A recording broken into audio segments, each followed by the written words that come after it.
উত্তর দিনাজপুরের করণদিঘি রসাখোয়া এলাকায় রাজনৈতিক উত্তেজনা চরমে। চাকুলিয়া কেন্দ্রের বিধায়ক তথা রায়গঞ্জ লোকসভা কেন্দ্রের কংগ্রেসের বিজয়ী প্রার্থী আলী ইমরান রামাজ ওরফে ভিক্টর পুলিশের বিরুদ্ধে গুরুতর অভিযোগ তুলে দিলেন। তিনি পুলিশের ভূমিকা নিয়ে প্রশ্ন তুলে বলেন, পুলিশ বরং বর্দি নয়, বরং গুন্ডার মতো আচরণ করছে।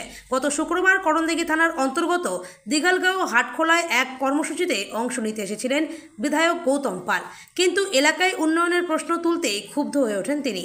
স্থানীয়দের অভিযোগ, বিধায়ক উত্তেজিত হয়ে পড়েন এবং ব্যবহার করেন অভদ্র ভাষা, ফলে সাধারণ মানুষও ক্ষুব্ধ হয়ে ওঠে। তৈরি হয় অশান্ত পরিবেশ। ঘটনার পরে ভিক্টরের দাবি, একজন বয়স্ক মানুষকে অপমান করে চলে যাওয়া উচিত ছিল না বিধায়কের, বরং তার কাছে ক্ষমা চেয়ে শান্তিপূর্ণভাবে পরিস্থিতি সামাল দেওয়া উচিত ছিল। কিন্তু পরিস্থিতি আরও জটিল হয়ে ওঠে যখন অভিযোগ ওঠে পরে তৃণমূল বিধায়ক পুলিশকে লেলিয়ে দেন। সার্চ ওয়ারেন্ট ছাড়াই স্থানীয়দের ঘরে ঢুকে পুলিশ অত্যাচার চালাচ্ছে। এক অভিযুক্তের স্ত্রী অভিযোগ করেন, আমার স্বামী নির্দোষ, শুধুমাত্র জোট দলের কর্মী হওয়ার কারণেই আমাদের ওপর এই নির্যাতন। তিনি আরও বলেন, বিনা ওয়ারেন্টে পুলিশ আমাদের বাড়িতে ঢুকে শারীরিক নিগ্রহ করছে।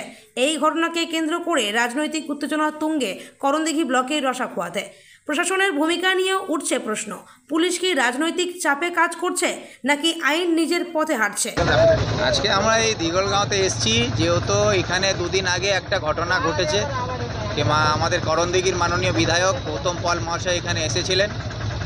সেখানে ওনার কাছে কোনো একজন বৃদ্ধা মানুষ কিছু এলাকার উন্নয়ন সম্পর্কে কিছু প্রশ্ন করাতে বিধায়ক উত্তেজিত হয়, তার ভারসাম্য হারিয়ে, ভাষার জ্ঞান হারিয়ে অভদ্র ভাষায় গালাগালি করেন। সেই বৃদ্ধা মানুষটাকে গালাগালি করাতে স্থানীয় এলাকার মানুষরা ক্ষেপে যায়, উত্তেজিত হয় এবং সেখানে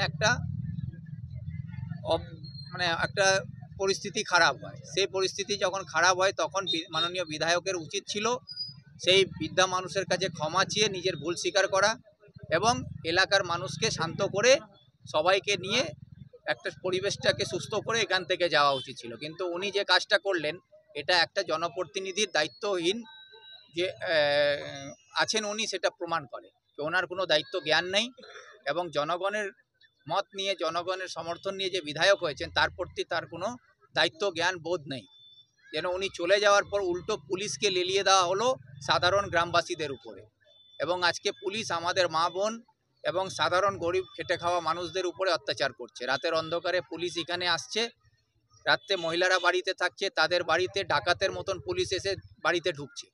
তাদের কাছে কোনো সার্চ ওয়ারেন্ট নাই, কোনো আইনিভাবে কোনো কাগজপত্র না দেখিয়েই তারা রাতের অন্ধকারে এখানে আসছে। মহিলা পুলিশ ছাড়াই তারা মহিলাদের কাছে পৌঁছে যাচ্ছে, যেখানে আমাদের দেশের আইন বলছে সন্ধ্যে 6টার পরে কোনো মহিলাকে অ্যারেস্ট করা যাবে না, কোনো মহিলার বাড়িতে পুলিশ যেতে পারে না।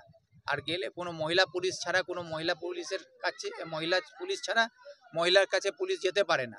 সেখানে এই সব জিনিসকে তোয়াক্কা না করে বরঞ্চ পুলিশের সঙ্গে তৃণমূলের কিছু গুন্ডা বাহিনীকে সঙ্গে করে এনে রাত্রের অন্ধকারে মানুষের উপর হামলা করা হচ্ছে, তাদেরকে হয়রানি করা হচ্ছে। তার প্রতিবাদ জানাতে এসছি এবং আমরা এখান থেকে এখন করণদিঘি থানাতে যাচ্ছি, যাতে পুলিশের সঙ্গে যে এই পুলিশের বেআইনি কার্যকলাপের বিরুদ্ধে পুলিশ যদি তার দায়িত্ব জ্ঞান ফিরিয়ে সুস্থ পরিবেশ না তৈরি করে, তাহলে পুলিশের বিরুদ্ধে কিভাবে ব্যবস্থা নিতে হয়, এই মা বোনদেরকে নিয়ে, এই জনগণকে নিয়ে আমি এখানে ব্যবস্থা নেব। এবং করণদিঘি থানাকে, পুলিশকে কিভাবে গুন্ডামি ছাড়াতে হয়, উর্দিওয়ালা গুন্ডা আর তৃণমূলের গুন্ডা, দুই গুন্ডার গুন্ডামি কি করে ছাড়াতে হয় সেটা আমি ভালো করে জানি। আজকে ভিক্টর এসেছিল, তো আমাদেরকে অত্যাচারী করছে, আমাকে মানে পুলিশ কেন যে মারপিট হয়েছে হাটখোলাতে। আমার স্বামী ছিল 100 দূরে, তাই জন্য আমার স্বামীর ওপরে কেস দিয়েছে, আমাকে অত্যাচারী করছে, আমার ঘরে লোকজন ঢুকছে, আমাকে টিকতে দেয় না, তাই জন্য ভিক্টর এসেছিল। কার সাথে মারপিট হয়েছিল? মারপিট হয়েছিল মানে আমি অতটা নাম জানি না, গ্রামবাসীর সাথে আর গৌতম পালের সাথে।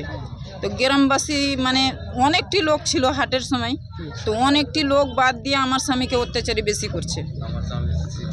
আমার স্বামী মানে অন্য পার্টি করছে, জোট পার্টি করছে, তাই জন্য আমার স্বামীকে টিকতে দিচ্ছে না। আবার গ্রামের কোনো লোক এসে আমার স্বামীকে বাড়ি দেখাচ্ছে যে এই বাড়িটা ওদের। কি কারণে, আমি কি দোষ করেছি? আমার স্বামী যে মায়ের ছুটেতে যে কি অপরাধ করে তাই জন্য ভিক্টর এসে আমাকে জিজ্ঞাসা করলো। কি এখন প্রশাসনের কাছে কি চাইছেন? আমি চাচ্ছি যে আমার স্বামী কেনে বাড়িতে টিকতে পারে না, কেনে আমাকে অত্যাচারী করে, আমি যেন শান্তিভাবে থাকতে পারি। অত্যাচারীটা করছে কি? অত্যাচারী পুলিশ করছে। পুলিশ প্রশাসন করছে। হ্যাঁ, পুলিশ প্রশাসন করছে। আপনার নাম কি? আমার নাম মেহরুন।